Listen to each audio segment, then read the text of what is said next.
શંખેશ્વર તાલુકામાં એક રાતમાં 3 ગામોમાં ₹44,500ની ચોરી કરી બાઇક સવારો ફરાર। એક જ રાતમાં 3 ગામમાં તસ્કરો ત્રાટક્યા, પ્રજામાં ફફડાટ। તસ્કરો રોકડ રકમ સહિત બાઇકની ચોરી કરીને નાસી છૂટ્યા।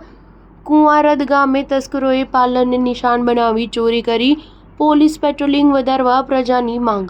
પાટણ જિલ્લાના શંખેશ્વર ખાતે અગાઉ ચોરીનો ભેદ ઉકેલાયો નથી, ત્યાં ફરી વધુ એકવાર અજાણ્યા બાઇક સવારો 3 ગામોમાં તરખાટ મચાવી ફરાર થયા। તાલુકામાં 3 જગ્યાએ રોકડ અને બાઇક ચોરી કરી આતંક મચાવ્યો। પ્રાપ્ત માહિતી અનુસાર ગત રાત્રિના શંખેશ્વર ખાતે મૌલિકભાઈ પ્રજાપતિએ તેના ઘર પાસે મૂકેલું બાઇક ₹15,000ના બાઇકની ઉઠાધરી કરી હતી, તેમજ બીજા કોઈ અન્ય વ્યક્તિનું બાઇક મૂકી અજાણ્યા શખ્સો ફરાર થઈ ગયા હતા। તેમજ કુંવારદ ખાતે પાર્લર ચલાવતા પ્રજાપતિ અલ્પેશભાઈ રાજુભાઈના પાર્લરમાંથી રોકડ રકમની ચોરી કરી હતી। તેઓ ગેસની બોટલો સપ્લાય કરતા હતા અને ઓનલાઈન લાઇટ બિલના નાણાં ઉઘરાવતા। તે રોકડ ₹27,000 તેમજ અંદાજે ₹1,500ની કિંમતના ચાંદીના સિક્કા પાર્લરમાં મૂકી રાખ્યા હતા, તે ઉઠાવી ગયા હતા।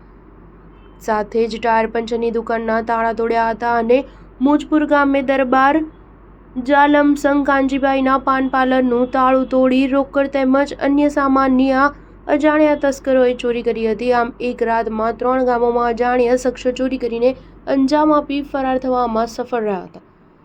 જો કે અજાણ્યા તસ્કરો બીજા અન્ય જિલ્લામાંથી બાઇક ઉઠાવી ચોરીને અંજામ આપી અને એ બાઇક મૂકી બીજા બાઇકની ઉઠાધરી કરીને ચોરીઓને અંજામ આપતા હોવાનું સામે આવ્યું હતું। આમ બાઇક સાથે ટોટલ ₹44,500 રોકડ મુદ્દામાલ સાથે બાઇક ચોરી કરી અજાણ્યા શખ્સો ફરાર થવામાં સફળ રહ્યા હતા। તેમજ જૂની ગ્રામ્ય પંચાયત પાસેથી શંખેશ્વર પોલીસે બિનવારસી બાઇક કબજે કરીને અજાણ્યા શખ્સો વિરુદ્ધ ગુનો નોંધી સીસીટીવી ફૂટેજના આધારે શંખેશ્વર પોલીસે તપાસ હાથ ધરી હતી। Star news 7 Patan.